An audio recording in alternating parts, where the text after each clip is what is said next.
What are the biggest weaknesses or disadvantages of D365 that customers should be aware of as they're deploying the technology? Anything you're seeing is sort of a gap or a functional or technical gap as we evaluate and implement it for clients?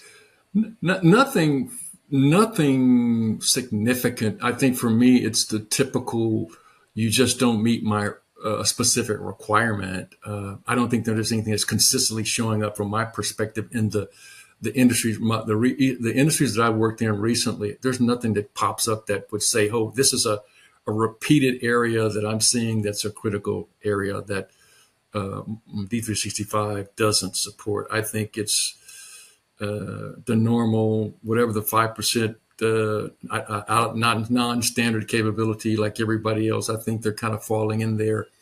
The decisions tend to hang around specific requirements that a customer wants that any other software would not meet as well. So, for example, I just had one food and beverage company, and they were getting really hung up on the calculation of landed cost as an estimate before you actually finalize the cost of the product, and how you go back and now have to update the cost after you've estimated it when you first get the shipment received. Right. Yeah. So that whole recosting, that whole model was a real big thing for them, and the number of steps they would have to go through. Turns out there was not really a nice fit. There was always going to be a lot of steps to get that activity completed. But it's this is just an example of a unique capability in the software that one or more vendors might not meet. So pretty typical kind of stuff. Yeah.